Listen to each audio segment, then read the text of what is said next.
Baik, Sisi. Jadi awal mulanya kami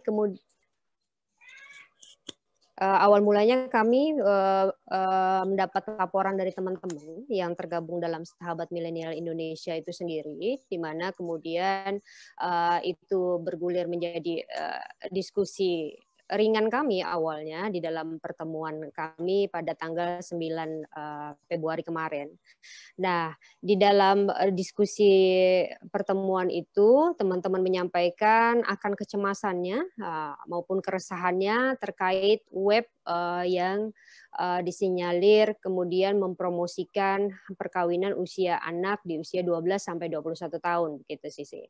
Jadi bukan hanya itu saja, tapi kemudian ketika kami berdiskusi dan masih bisa membuka web itu, di sana dinyatakan bahwa ada keharusan anak-anak menikah pada usia itu. Artinya bukan membolehkan, tapi mengharuskan. Jadi bahasanya begitu. Anda harus menikah usia 12 sampai 21 tahun dan tidak lebih begitu ya. Artinya kami memahami bahwa ketika kata harus itu diucapkan oleh mereka atau dinarasikan di dalam web itu, maka kami berpikir kenapa kalau misalkan anak muda sekarang tidak menikah di usia 12 sampai 21 tahun gitu. Emang ada apa ini gitu kan begitu. Jadi itu yang kemudian membuat cemas teman-teman di jaringan kami, maksudnya di Sahabat Milenial Indonesia ini. Nah, selanjutnya karena kecemasan itulah awal mulanya terus teman-teman mencoba kemudian menelisik, halo? Sisi. Ya, halo Mbak Disna, iya. dengar. Kemudian menelisik tentang unsur-unsur yang terkait di dalamnya gitu. Nah, makanya kami memutuskan pada tanggal 10 itu kami menemui bagian PPA di Polda Metro Jaya dan disambut baik oleh Ibu Endang pada waktu itu. Terus kami kemudian berdiskusi ringan, diarahkan kemudian ke bagian cyber seperti harapan kami. Kenapa kemudian kami meminta atau berharap ini bisa masuk cyber? Karena menurut kami Undang-Undang Perlindungan Anak serta Undang-Undang Perkawinan ini adalah delik material gitu. Yang mana delik material ini harus ada korban dulu baru bisa dijatuhi hukuman begitu ya. Artinya kecemasan teman-teman kemudian tidak akan terjawab kalau kami hanya memasukkan satu unsur ini saja. Karena kami harus mencari korban dulu gitu. Nah, makanya kami berdiskusi dengan bagian cyber dengan mengajukan pasal 27 ayat 1B, di mana di sana pasalnya berbunyi bahwa siapapun itu yang mendistribusikan atau menyebarkan konten seolah ini benar, terus kemudian Sisi? Ya, dengar kok Mbak Disna. Oke. Kemudian ini melanggar suatu asas kesusilaan, di dalam hal ini kepatutan, nah maka ini bisa ditindak begitu. Jadi tidak perlu adanya korban gitu ya. Jadi konstruksi inilah yang kemudian kami kukuhkan di Polda kemarin bahwa ini bisa masuk pasal Undang-Undang ITE itu sendiri. Karena kenapa kami menganalisa demikian? Karena web ini memang ada gitu. Jadi kami tidak terbatas dengan opini publik yang dibangun bahwa ini WO ada atau tidak gitu ya. Bagi kami itu bukan hal yang krusial yang harus kami perdebatkan karena justru kalau misalkan WO ini tidak ada, ini adalah permasalahan yang sangat serius harusnya yang kemudian ditindak lebih jauh oleh kepolisian. Karena artinya ada niat atau kehendak dalam diri pembuat untuk memasukkan unsur-unsur lain gitu di dalam hal ini gitu.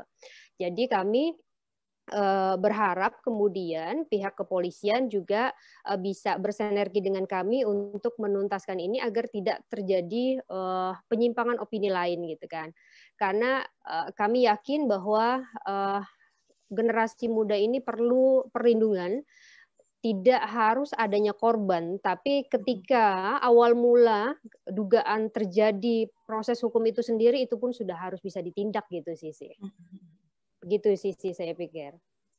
Ya, benar memang Mbak Disna memang sangat sepakat sekali ya bahwasanya memang ini adalah sebagai sebuah langkah preventif, karena kalau misalkan kita harus menunggu sampai dengan ada korban, maka yaitu justru akan membahayakan gitu, apalagi ketika kita melihat di sini kan kasus Aisyah Wedding ini justru sangat memberatkan pihak perempuan kan ya Mbak Disna ya. Jadi sangat sepakat sekali ketika Mbak Disna tadi kemudian memaparkan ketika menggunakan undang-undang TPPO dan lain sebagainya itu adalah delik material yang memang harus ada korban dulu. Nah, kalau misalkan kita harus menunggu ada korban, ya bagaimana gitu? Pasti salah satu dari generasi penerus kita sudah dikorbankan seperti itu. Tapi begini Mbak Disna, kan Mbak Disna ini adalah sebagai ketua dari Samindo itu sendiri ya Mbak Disna ya, sebagai bisa dibilang Samindo ini adalah sebuah jaringan atau sebuah kelompok masyarakat seperti itu ya Mbak Disna ya. Nah, kalau boleh tahu nih Mbak Disna, kira-kira kan dari beberapa masyarakat khususnya di sini mungkin terutama kaum milenial ya, karena mungkin ini kalau saya sempat riset tadi sedikit, kasus ini sebenarnya diangkatnya berawal dari teman-teman di Twitter seperti itu Mbak Disna. Jadi memang rasa-rasanya yang mengetahui lebih dulu itu adalah dari teman-teman milenial yang memang saat ini bermain di berbagai media sosial. Nah, untuk Mbak Disna sendiri nih, kira-kira apa sih Mbak harapan atau saran atau anjuran dari Mbak Disna untuk kemudian bagi kaum milenial yang saat ini sudah terlanjur melihat postingan dari Aisyah Wedding itu seperti itu. Apa sih yang sebenarnya menurut Mbak Disna harus kami lakukan sebagai kaum milenial terkait dengan kasus-kasus seperti ini, seperti itu Mbak Disna? Baik Sisi, sebagai wakil dari teman-teman sahabat milenial, tentunya kami berharap bahwa tidak akan terjadi lagi kasus yang seperti ini. Kemudian bagaimana kemudian menghentikan kasus seperti ini, tentunya harus ada tindakan nyata dari pihak kepolisian. Sehingga kemudian orang atau badan atau apapun itu yang kemudian ingin memasarkan promosi-promosi yang melanggar undang-undang kemudian menjadi jera gitu ya. Jera ini dalam artian bukan kemudian memenjarakan, tapi kemudian aturan-aturannya juga harus diperjelas begitu. Terus selanjutnya kami juga menghimbau bagi yang sudah membaca, teman-teman yang sudah membaca agar kemudian tidak terprovokasi dengan hal ini, karena memang hal ini merupakan pernyataan-pernyataan yang sesat ya, yang disinyalir terus kemudian kukuhkan di dalam web itu. Terus kemudian yang terakhir kemudian saya juga menurut kami ini momentum yang tepat bagi kami untuk menyampaikan bahwa kita semua itu harus mendorong rumusan atau kemudian mendorong pengesahan undang-undang RUU dari penghapusan kekerasan seksual. Jadi bagi kami ini adalah momentum yang tepat untuk mensahkan itu, Sisi.